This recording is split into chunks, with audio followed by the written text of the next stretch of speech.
Hey fellow Brick fans, DJ Bricks here, back for another video, and today I have a review of a Lego Shang-Chi promotional polybag.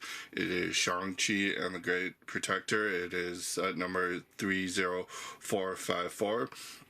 It is recommended for building ages 6 and up. Comes with 55 pieces, and this was available in as a gift with purchase during the month of August for like the 1st to the 15th to promote the new movie coming out. You had to spend $40 or more at Lego store or lego.com, and specifically Marvel purchases. You couldn't get it with anything else.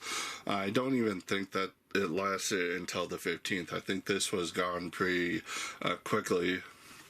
But let's get into the set, start deconstruction it to see how it stacks up, starting as always with the minifigure. So looking at the figure included with this poly bag, we do get Shang-Chi himself for the third time. For accessories this time around, he does come with a staff again, but this time it's pearl gold instead of just a regular brown. I've already taken a look at this figure twice before in the other two sets, so I'm just gonna go over the basics here. No printing on the legs, they're just plain. There's nothing really on his legs in my opinion in the movie for his costume that warrant excessive printing there, so I think that's just fine. The torso printing is very nicely done. It's very detailed, very faithful to the movie. I would have liked to have seen some arm printing maybe, but Lego tends not to do that. And then the head and hair up here, same Superman hair we've been getting since 2016 in nice black color. And for the head, once again, it's that Kaz head from the Star Wars Resistance sets being reused here, which is fine. It kind of looks like Simu, but it kind of doesn't. So again, it's unfortunate about the head reuse, but like I've said in the previous reviews, maybe that's warranted on not having the actor likeness right out of the gate, or just working off a concept art. So taking a look at the main build of the set, you do get a mini build of the Great Protector Dragon in that big ancient battle set we previously took a look at. It is very nicely done. They do use a nice array of parts here. They do use that display energy stand to simulate the water that it sits on in the big set, which is really nice. They do keep consistent with the whole color scheme of having like the white, the aqua color, and the dark red and light red in here just to keep consistency, which is really nice. I do really like the little stripe of aqua there kept in there. The legs are pretty nicely done. They're both handlebar pieces, and they can move and angle however you want.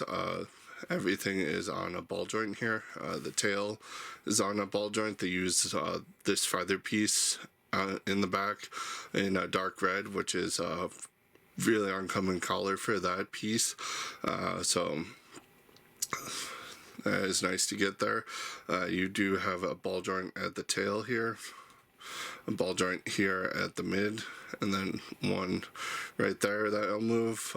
Same with here on the other side. You have a ball joint at the where it attaches to the torso, and then to make up the neck here, and one, and then just a clip hinge attaching the head on, which looking at this head, it is fairly basic and fairly standard here.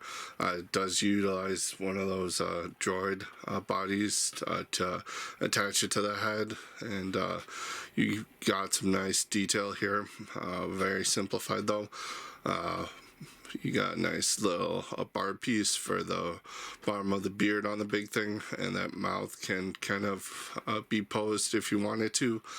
You do get nice parts making up the front of the mouth with the snout and the eye, and back here you do get the extra horns and the actual plumage represented here very nicely with the horns, and then another one of those flume pieces in that dark red color. So that is very nice, and you do actually get somewhat of a play feature here.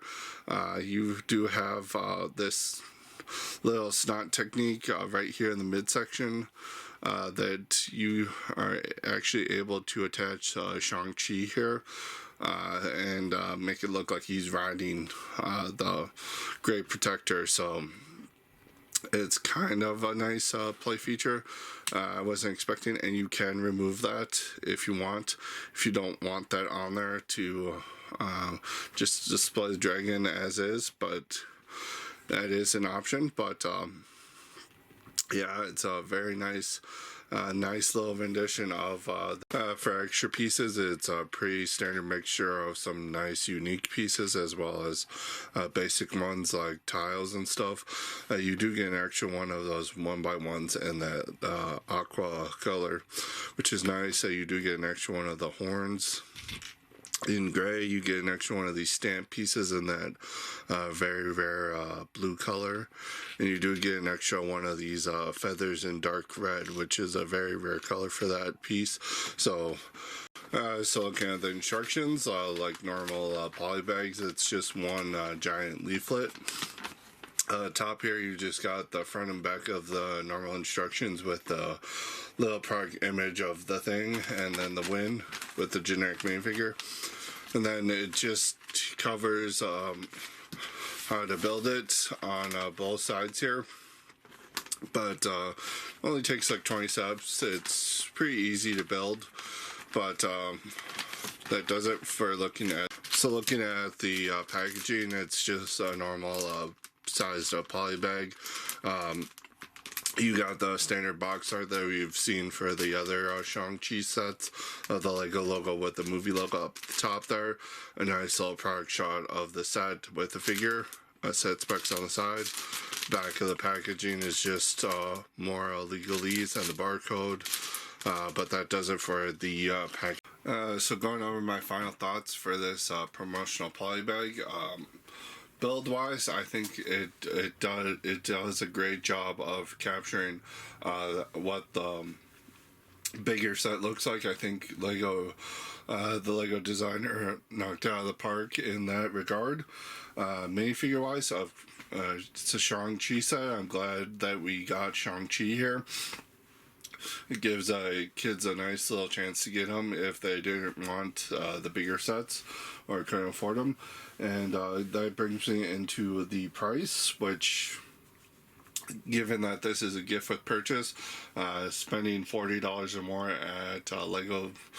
at Lego on Marvel stuff, that's my big gripe there. I don't think I usually don't like it when they limit stuff behind having to purchase one kind of product. Star Wars I can kind of understand, but for May the 4th, but this stuff, this would help promote the movie coming out, and I don't think Lego should have locked it specifically behind only spending on Marvel stuff. They should have opened it to the entire their entire stuff. But that's my only real gripe with the set. So it based off my poly bag rating, it does get a 4.5 out of 5 for me.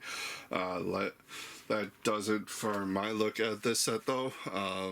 If you guys want to let me know what you think about it in the comments below, I always look forward to having a discussion with you there.